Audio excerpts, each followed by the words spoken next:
സംസ്ഥാനത്തെ പരക്കെ മഴയ്ക്കുള്ള സാധ്യതയാണ് കാലാവസ്ഥാ നിരീക്ഷണ കേന്ദ്രം പ്രവചിച്ചിട്ടുള്ളത്. ഇടുക്കി മുതൽ കാസർഗോഡ് വരെ 9 ജില്ലകളിലാണ് യെല്ലോ അലർട്ട് പ്രഖ്യാപിച്ചിട്ടുള്ളത്. ഒപ്പം മധ്യ കേരളത്തിലെ പല ജില്ലകളിലെ വിദ്യാഭ്യാസ സ്ഥാപനങ്ങൾക്ക്, പ്രൊഫഷണൽ കോളേജ് ഉൾപ്പെടെയുള്ള സ്ഥാപനങ്ങൾക്കും അവധിയും പ്രഖ്യാപിച്ചിട്ടുണ്ടല്ലോ. എന്താണ് വിവരങ്ങൾ?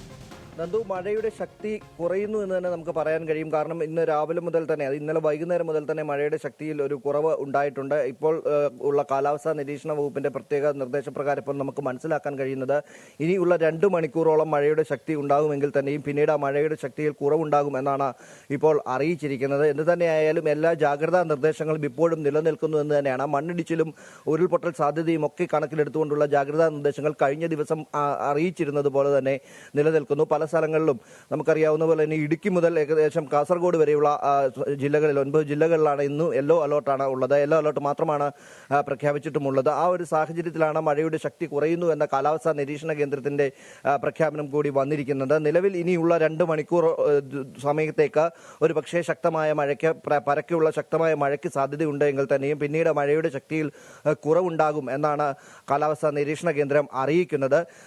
പ്രധാനമായും അന്ന് സൂചിപ്പിച്ചതുപോലെ തന്നെ കോട്ടയം ജില്ലയിലെ വിദ്യാഭ്യാസ സ്ഥാപനങ്ങൾക്ക് ഇന്നും അവധി പ്രഖ്യാപിച്ചിട്ടുണ്ട്. ശക്തമായ മഴയുടെ പശ്ചാത്തലത്തിലാണ് മണ്ണിടിച്ചിലിന്റെയും അതുപോലെ തന്നെ ഉരുൾപൊട്ടൽ സാധ്യതയുള്ള മേഖലകളിൽ നിന്നടക്കം ആളുകളെ മാറ്റിപ്പാർപ്പിക്കുന്ന അടക്കമുള്ള നടപടികൾ ഇതിനോടകം തന്നെ പൂർത്തീകരിച്ചിട്ടുണ്ട്. എല്ലാവർക്കും ജാഗ്രതാ നിർദ്ദേശവും നൽകിയിട്ടുണ്ട്.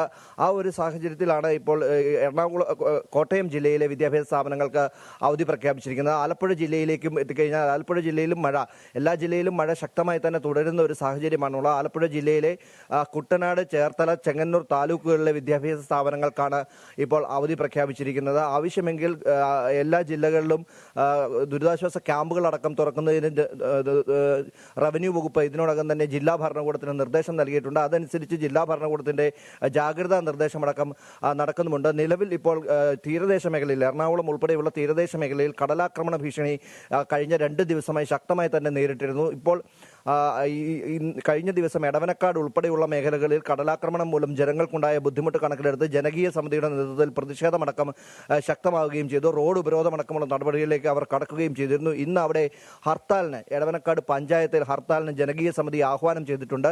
നിലവിൽ ഈ ടെട്രാപോഡ് സംവിധാനം, ടെട്രാപോഡ് ഉപയോഗിച്ചുകൊണ്ടുള്ള കടൽഭിത്തിയുടെ നിർമ്മാണം നടത്തണം എന്ന ആവശ്യമാണ് അവർ മുന്നോട്ട് വെച്ചിരിക്കുന്നത്. പല സ്ഥലങ്ങളും ഏകദേശം 2.5 കിലോമീറ്റർ തീരപ്രദേശത്ത് കടൽഭിത്തി ഇല്ല എന്നതാണ് ഏറ്റവും ബുദ്ധിമുട്ടായി ജനങ്ങൾക്ക് ഉള്ളത്. ആ ബുദ്ധിമുട്ട് പരിഹരിക്കാൻ സർക്കാർ തയ്യാറാകണമെന്ന ആവശ്യമായിരുന്നു അവർ മുന്നോട്ട് വെച്ചത്.